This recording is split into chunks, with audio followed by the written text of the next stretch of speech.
Hello viewers, Assetto Corsa EVO has just launched one of the most anticipated sim racing titles for many years. So I'm going to go over my thoughts on the game and see whether or not you should be spending your money on this early access or not. But I think it is important to reiterate that this is early access and therefore this is not a full game. Thank you to 505 Games for sponsoring the video. There's a link in the description if you want to buy the game, but let me get into my thoughts. So yeah, firstly, the price. Probably you want to know how much this costs. $32.99, $40, 40 euros. It's 20% off until the end of January, but yeah, maybe a bit more on the expensive side, especially for early access. It depends how you want to see this. If you buy this game now, then long term it's probably quite cheap, but for what you get content-wise at the moment, probably not the cheapest. So I think it's fair to say that the launch of AC EVO was not without its problems. So if you jump into the menu and try to turn on online mode, that currently doesn't work. So the game is offline, which is limiting the amount of content that is available right now. So things like special events aren't available right now. The driving academy / licenses aren't available right now. Other things like the dealership and customizing vehicles, not available right now. But these are things that should be working once the online does start working. The game will have sort of features relating to your XP, your rank, your rewards, and your level, tracking your progress. So I think that's why they've put it online. So I think it's a fair point to make that, not everyone's going to be happy with that. So Kunos have released this roadmap going over the planned or scheduled content releases. Again, important to note that it's early access. There isn't too much in the game right now, but there is a plan for what's coming. So essentially with this launch, we're meant to have the 5 circuits, the 20 cars. Special events in the game economy should develop once online works. And then there's going to be a second early access release. And then coming soon is Content Drop 1. 2 new cars, special events, and then Fuji Circuit. And then there's going to be a second early access release. 5 new cars, Circuit of the Americas, and then we can do custom race weekends, new special events, new replay tools, and then better support for VR and triples. Then if we move this all the way across to the other side, I mean, look, there's like 3rd, 4th, 5th, 6th early access releases, so quite a few. Until you get to the end of 2025, full 2025, we'll have V1.0, the full launch of the actual game, which features all of the promised content, so over 100 cars, 15 circuits in total, and all of the other modes that you can see there will be fully working by that point. So sometime between now and the end of the year, the game will slowly develop to where it should be. But in terms of the content that's in here right now, we have 20 cars. No GT3 or GT4 cars, but we do have some race cars. As you can see here, we have the Mercedes GT2. So 16 different manufacturers, 20 different cars. I think there's a good range here, mostly road cars, but a couple of race cars, like we have the Ferrari Challenge, and then a Porsche Cup car with lots of different liveries. And in terms of the circuits, we have Brands Hatch, Imola, Laguna Seca, Suzuka, and Mount Panorama's just behind me there. So 5 tracks, not a huge amount just yet, but again, early access, so we've got to wait for those to come fairly soon. So I think it's fair to say that in its current state, the game is quite primitive, quite basic, quite bare bones, but what is there, I think, is pretty good. So let's jump into some of the gameplay. So admittedly, the game did take a while to set up properly. The pedals didn't seem to want to work, they were inverted, and then the settings wouldn't change. So there are some issues there. But once I did set it up, I think there's a solid baseline to work from. And I would say that the game felt drivable very quickly. I didn't really have to tweak settings too much. So for example, driving the BMW M4 CSL road car around Brands Hatch, probably my favorite combination actually, out of all the different ones I tried. The car felt heavy, it is quite a heavy car, but it felt nice to drive. It felt like it moved about a lot. The force feedback was pretty good overall, I would say. It wasn't perfect. There was some sort of curbs, especially in the wet. Some of the wet tracks, I couldn't really feel the lack of grip on the curb or in the puddles. But I think for the most part, the way the game feels, it does translate pretty well. I would say that it's not the absolute most simulator title out there. It feels like more on the approachable end of the sim scale. It's definitely not arcade, definitely not simcade, as I've seen some people saying. It is very much a simulator, but it's more sort of, it's a bit softer. I think that's the best way to put it. It's a bit more easier to get into, but to be honest, I really liked the way it felt. I would actually say the road cars felt really nice. I much preferred them over the race cars actually. I could feel sort of the weight of the car. If it was a heavy car, I could feel that. If it was a lighter car, I could also feel that it was lighter. Some of the collision physics were a bit off. I mean, I'll touch upon the AI in a moment, but the physics of the collisions, not quite there. I think the cars felt really light in the event of a collision, so that's probably something to work on. For anyone curious about the settings I was using on the SimMagic Alpha U, these are what I was using. and there's another set here.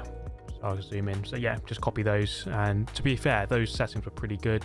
Maybe not absolutely perfect, but a really good solid start. My experience of playing the game so far was that it was fun. I actually really enjoyed lapping. Once I got the settings right and everything like that, I genuinely enjoyed just lapping, trying to overtake the other cars, trying to get faster lap times, and trying to push the limit of the grip and the cars. So for me, that's a really good sign. I don't think it was perfect. There were some moments where the wheel felt a bit off. The force feedback didn't quite tell me what I think it should have done. So it's by no means perfect, but I think where we're at right now, January 2025, I think it's in a good place. Then we get to the AI, my favourite subject. Now, on the opening laps, they are incredibly questionable as to, I don't know what they're doing. They're driving all over the grass, they're crashing into each other. It's actually quite funny to watch. So I think it's fair to say that AI is going to have a lot of work done to it. They're unreasonably chaotic on the opening lap. However, once the race settles down, they're actually a little bit maybe too calm. They settle into sort of a single file line, don't really deviate from that line, and they're very robotic, I would say.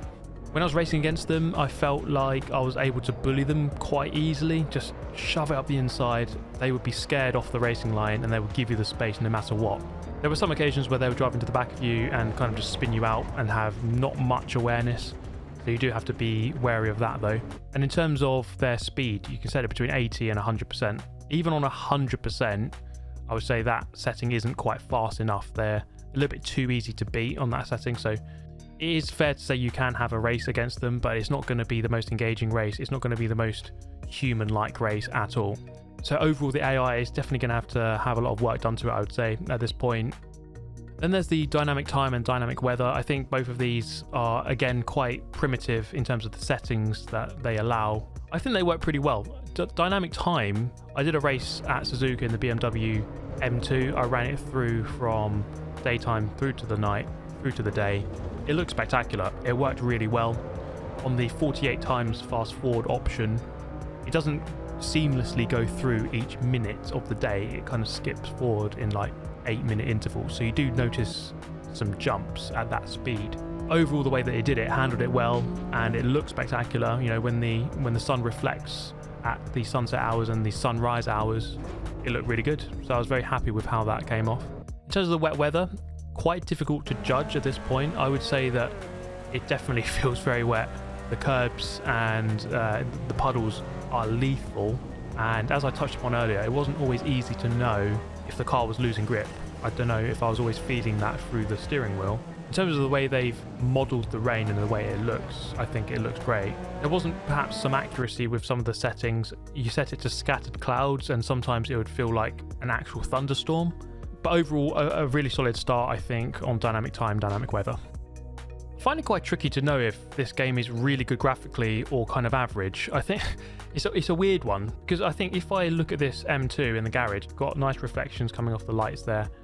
And, you know, as you pan through the times of the day, you can see that it reflects differently, different angles. And I think this is probably where the game looks its best in the menu.